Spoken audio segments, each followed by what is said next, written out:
Pat, I've got a question. I've got a customer who is looking to move to Azure, and they're currently using somebody else's CDN to serve dynamic content. Is there a particular pattern or approach you would suggest to replicating that in Azure? What I would probably do is let's test it, because our CDN is optimized for certain traffic, and it's more important to me that people have a great experience with Azure, not necessarily with all of the features, right? So we do have customers that leverage our blobs and CDNs together, and they have a great experience. We have other customers that leverage our blobs and other CDNs, and they get a great experience.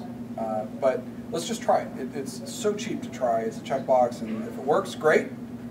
I think it's simpler and easier, fewer billing, all that great stuff.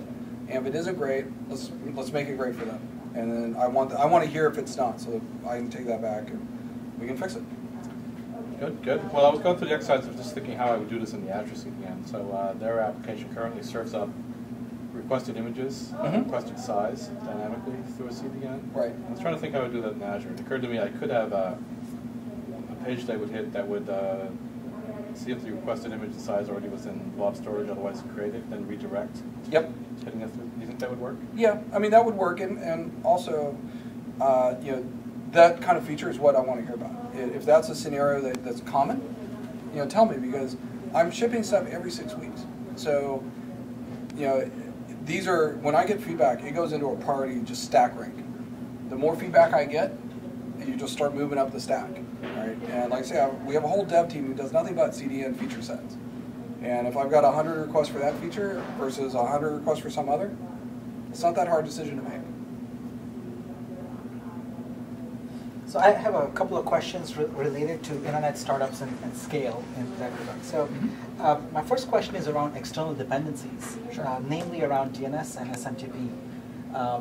When you have all the pieces in place, you have a great application and you put it on Azure, but you have perhaps an external DNS provider that can't scale, with the requests. That's a weak link. How do you mitigate that? So we've heard the feedback. So in addition to our CDN development team, we actually have a networking infrastructure team that's building out a lot of feature sets. So we are absolutely working on that DNS problem. That is a top priority for us. I don't have a date, but that I can say it is a top priority for us, and we want to get that fixed. Right now, I mean, you're kind of stuck with the CNAME scenario, and it works for the majority of situations. You guys are kind of at the very high-end edge case, but that doesn't mean we don't want to get it working. So that is a priority, and we certainly talk about that somewhere else about some of those features. My second part was about SMTP. Oh, okay. Yeah. So SMTP was tricky for us. We actually opted consciously to not have an SMTP server in Azure, and the reason we didn't was we figured that it would be blacklisted almost immediately, because you don't really register your app with Microsoft, and it's tremendous amounts of power that's available to you, right? I mean, you've got the Microsoft network and these massive amounts of cores available to you. I mean, if you really wanted to, you could make an impressive spam engine, right? And so we just chose not to do it that way.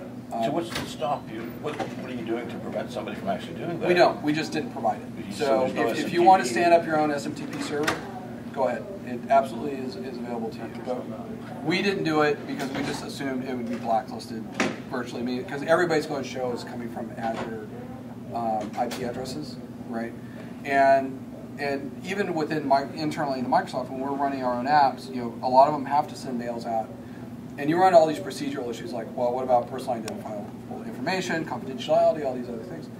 And our kind of the pattern that's emerged that really works is go through a trusted relay that you control. So you would have your app running in Azure, and it would go through a trusted relay so that everything is already set and whitelisted and known good, if you will, so you're not kind of in the backscatter of all of these other apps that nobody really knows that much about.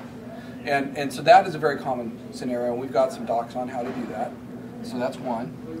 Another one is really that concept of these hybrid apps where you leave the data or the personal identifiable data running in a data center, not necessarily inside of Azure, and you have the compute running there. It could be that is one of those workloads that's better served coming from there. And again, it's just a question of how do we work with these anti-spam, anti-mail filtering, and does you no good, even if you're a great app with high value, if you're just being blocked, right? So that's why. Sounds like there could be a good story there for Exchange Online. It is.